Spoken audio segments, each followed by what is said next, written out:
नमस्कार, मैं हूं सुनील बॉबी और आप इस समय देख रहे हैं अपना खास कार्यक्रम बिहार समाचार, जहां बातें करते हैं बिहार की, खबरें होती है बिहार की खबरों के साथ साथ देश दुनिया में क्या कुछ चल रहा है तमाम खबरों से हम आपको कराते हैं अपडेट। बिहार के साथ साथ देश दुनिया में क्या चल रहा है तमाम खबरों के अपडेट के साथ बिहार के लिए, बिहार के गाँव की सरकार को लेकर और शिक्षा रोजगार को लेकर क्या कर रही है नीतीश सरकार, तमाम खबरों से हम आपको कराते हैं अपडेट। आपको बता दें कि बिहार में आज जातीय जनगणना की गणना जो है आज दूसरे दिन भी जारी रहा। जैसा कि आप जानते हैं कि प्रथम दिन सीएम नीतीश कुमार ने शुरू कराई जनगणना के कार्य, जातीय जनगणना का कार्य। वैशाली के हरसेर गांव में 1 लिख कर आगाज किया। 14 दिन तक चलेगी यह प्रक्रिया, यानी कि मुख्यमंत्री ने जातीय गणना का कार्य प्रारंभ किया। इधर आपको बता दें कि समाधान यात्रा के दौरान आज सीएम नीतीश कुमार ने सिवान में अपनी उपस्थिति दर्ज कराई, लोगों से मिला, समस्या जानी और समाहरणालय कक्ष में बैठकर खास समीक्षा बैठक भी किया। आपको बता दें कि समाधान यात्रा में जीविका दीदियों को काफ़ी कुछ है वह पामर अधिकार की बात कर रहे हैं, दे रहे हैं। विद्यालयों में शिक्षकों की भी देखरेख करने की जिम्मेवारी मिल रही है। किसी भी विभाग पर अगर जीविका दीदी कंप्लेन करती है, शिकायत करती है तो तुरंत ही, शीघ्र ही उस पर कार्रवाई करने की बातें नीतीश कुमार बिहार के मुख्यमंत्री ने अफसरों को हिदायत दी है। यानी कि एक बार फिर से जीविका दीदियों की मान मर्यादा बढ़ गई है।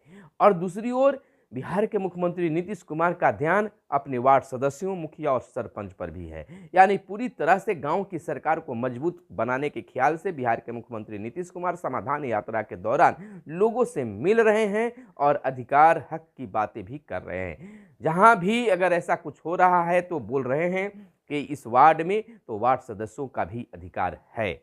यानी कि एक बार फिर से जीविका दीदियों का मान मर्यादा बढ़ गया है। यानी कि मुख्य रूप से बिहार के मुख्यमंत्री नीतीश कुमार जीविका दीदियों के साथ बैठक कर उन्हें और आगे बढ़ने की उत्साहित कर रहे हैं। इधर आपको एक बड़ी खबर निकलकर सामने आई है आम से खास लोगों के लिए भी। बेवजह मरीजों को बड़े अस्पतालों में रेफर करने की परिपाटी पर नकेल लगेगी। अब दूसरे अस्पताल में रेफर करने पर अब कारण बताना हुआ अनिवार्य। यह बहुत बड़ी रेफरल पॉलिसी बन रही है। यानी कि आप जैसे ही किसी हॉस्पिटल में जाते हैं तो अपने कामों से बचने के लिए, टेंशन से दूर रहने के लिए, शिकायत से दूर रहने के लिए अस्पताल कर्मी जो हैं, डॉक्टर साहब जो हैं, चाहे सरकारी के हों चाहे कहीं के भी हों, वह रेफर कर देते हैं बड़े अस्पतालों में कि मैं ये टेंशन से मुक्त हो जाऊंगा। अब कहीं भी अगर कोई मरीज अगर वहां भर्ती होता है, आप किस कारण से रेफर कर रहे हैं पूरी जानकारी उसमें अद्यतन करना होगा। और उस जानकारी में अगर मान लीजिए कि आपके हॉस्पिटल में वह व्यवस्था है और आप फिर भी रेफर कर रहे हैं तो वैसे कर्मचारियों पर, पदाधिकारियों पर कार्रवाई होगी। आपको बता दें कि बिहार में लागू स्वास्थ्य विभाग की रेफरल पॉलिसी में किया गया इसका प्रावधान है और सदर अस्पतालों में विशेषज्ञ चिकित्सकों के होते हुए भी मरीजों को किया जाता है रेफर। यह तो परिपाटी बना हुआ है, आप तमाम लोग जान रहे हैं कि बस जाइए और वहां से रेफर होकर मेडिकल कॉलेज भेज दिया जाता है। यह परिपाटी को अब खत्म करने की प्रणाली की ओर चल दिया गया है। मरीजों के नाम, उम्र व पता की जानकारी देनी होगी। यानी कहने का तात्पर्य अकारण मरीजों को बड़े अस्पतालों में रेफर करने की परिपाटी पर नकेल कसने के लिए स्वास्थ्य विभाग की रेफरल पॉलिसी लागू हो गई है। बीते दिन उप मुख्यमंत्री सह स्वास्थ्य मंत्री तेजस्वी प्रसाद यादव ने पटना में एक कार्यक्रम में इसे औपचारिक रूप से जारी किया। इसके अनुसार बिना रेफर कार्ड के मरीजों को बड़े अस्पतालों में नहीं भेजा जा सकेगा। अब तक मरीजों को रेफर करते समय चिकित्सक किसी मानक का पालन नहीं करते थे। अस्पताल कार्यरत चिकित्सक पुर्जा पर ही रेफर लिखकर मरीजों को चलता कर देते थे। इस कारण स्थिति यह हो गई कि प्राथमिक स्वास्थ्य केंद्र मरीजों का उपचार करने के बजाय केवल रेफर करने के लिए ही चर्चित हो गया था। यह बिल्कुल सच बात है, ऐसा ही होता आया है। अब मरीज को रेफर करने से पहले पूरी परिपाटी को लिखना होगा, पूरी बातों को लिखना होगा, किस कारण से कर रहे हैं, कि आपके यहाँ व्यवस्था नहीं है, और नहीं तो बस यही होता था कि अस्पतालों में जाइए, प्राथमिक स्वास्थ्य केंद्र में जाइए और वहां से मेडिकल कॉलेज के लिए रेफर कर दिया जाता था। तो उप मुख्यमंत्री जो है तेजस्वी यादव इसके सराहनीय कार्य किए हैं, बधाई के पात्र हैं। इधर भाजपा गरीब विरोधी, नहीं चाहती जातीय गणना होना, तेजस्वी का आरोप है। तेजस्वी ने आरोप लगाया है कि उप मुख्यमंत्री तेजस्वी प्रसाद यादव ने आरोप लगाया कि भाजपा गरीब और पिछड़ा विरोधी है, वह नहीं चाहती है कि बिहार में जातीय गणना हो। बीते दिन सुबह मीडिया से बातचीत में तेजस्वी ने कहा कि जब मैं नेता विरोधी दल था तब पूरे देश में जातीय गणना को लेकर आंदोलन भी किया था। मुख्यमंत्री नीतीश कुमार ने इस मांग को लेकर सहयोग किया और सर्वदलीय प्रतिनिधिमंडल ने केंद्र सरकार से वार्ता भी की, लेकिन केंद्र ने संसद में ही मना कर दिया। इन लोगों ने सभी कोशिश की कि लोगों के सामने सही आंकड़े पेश न हो।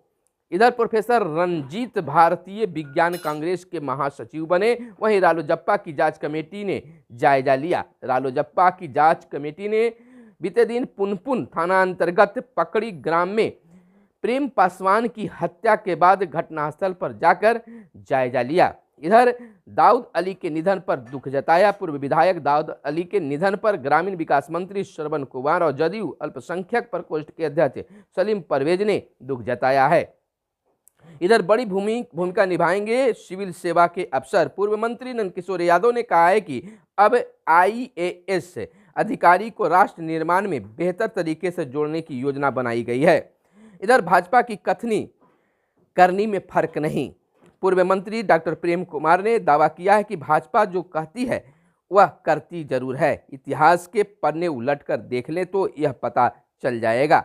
पोखरण परमाणु परीक्षण, स्वर्ण चतुर्भुज योजना, अंत्योदय योजना, प्रधानमंत्री ग्राम सड़क योजना, कारगिल विजय आदि इसका सबूत है। इधर अफसरों के चश्मे से विकास देख रहे हैं, आरोप लगाया गया है। पूर्व उप मुख्यमंत्री तारकिशोर प्रसाद ने सीएम की यात्रा पर तंज कसते हुए कहा है कि वे जमीनी हकीकत से नजर चुराकर अधिकारियों के चश्मे से बिहार का विकास देख रहे हैं। इधर हम आपको बताते चले कि जातीय गणना देश के विकास के लिए जरूरी, मुख्यमंत्री नीतीश कुमार ने कहा है। आपको बता दें कि मुख्यमंत्री नीतीश कुमार ने कहा है कि बिहार में बीते दिन जाति आधारित गणना का काम शुरू हो गया, यानी 7 जनवरी से शुरू कर दी गई है और इसमें जाकर खुद देखा और गणना कर्मियों को कहा कि ठीक से सभी चीज़ों का नोट कीजिए। इधर और साथ साथ उनकी आर्थिक स्थिति का अध्ययन भी करवा रहे हैं ताकि यह पता चल सके कि समाज में कितने लोग गरीब हैं और इसको कैसे आगे बढ़ाया जाए। इधर जनता के आशीर्वाद से सीएम पीएम बनता है, उपेंद्र कुशवाहा बोले। उन्होंने कहा, जदयू राष्ट्रीय संसदीय बोर्ड के अध्यक्ष उपेंद्र कुशवाहा ने बीते दिन कहा कि किसी व्यक्ति के आशीर्वाद से नहीं, जनता के आशीर्वाद से कोई सीएम पीएम बनता है, सीएम और पीएम बनता है। जगदानंद सिंह कभी कभी ऐसे ही बोलते रहते हैं। नीतीश कुमार को देश की जनता प्रधानमंत्री बनाएगी। कहा कि आरजेडी और जेडीयू का विलय नहीं होगा, राजद से हमारा गठबंधन है। खुद के उप मुख्यमंत्री बनने और सरकार में इनका एक पद खाली होने से जुड़े सवाल पर कहा कि सरकार में किसको कहां रखा जाए यह मुख्यमंत्री का अधिकार है।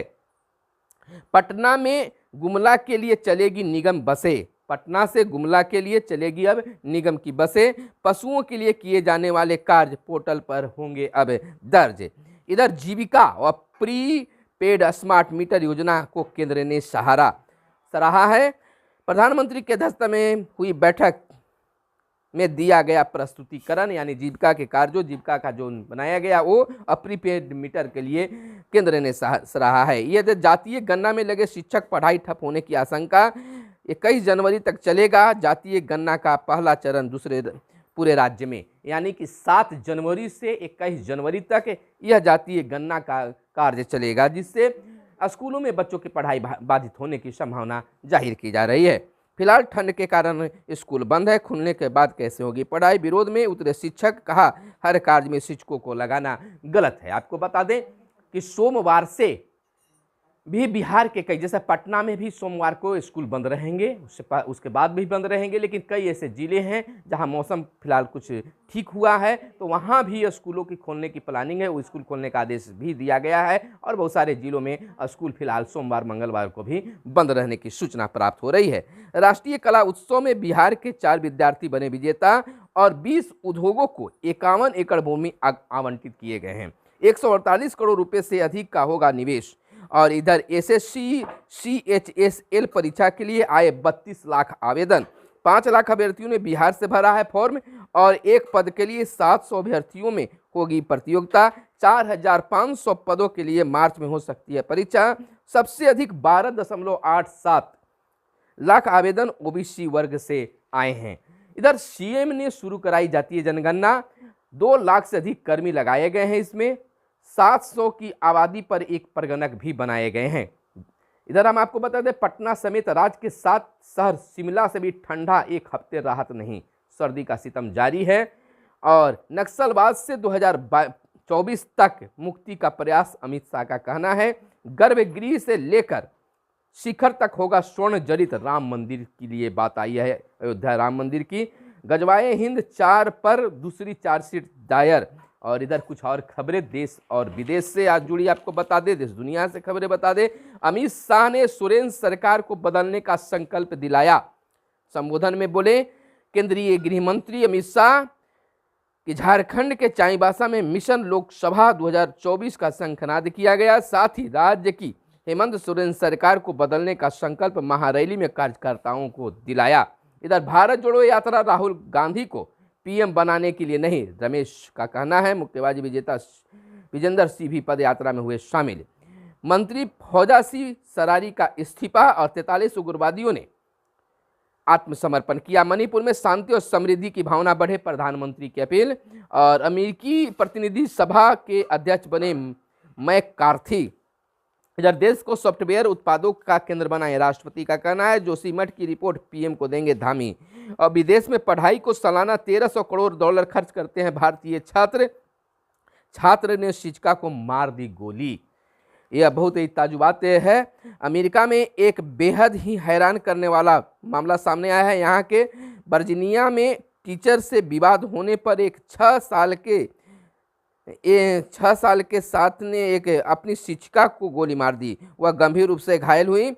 गनीमत ये रही कि घटना में स्कूल के किसी अन्य छात्र को नुकसान नहीं पहुंचा। पुलिस ने जांच कर रही बच्चे के पास हथियार कहां से पहुंचा है, पुलिस जांच कर रही इसकी बात को। अब यहां तक भी शिक्षक और छात्र के बीच होने लगा है।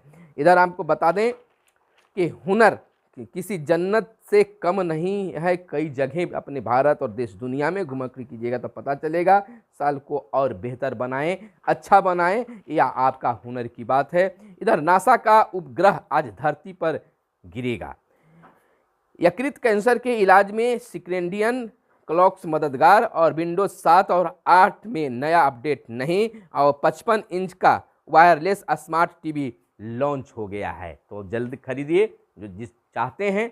तो फिर मिलते हैं इस तरह से अच्छी और बेहतर खबरों के साथ।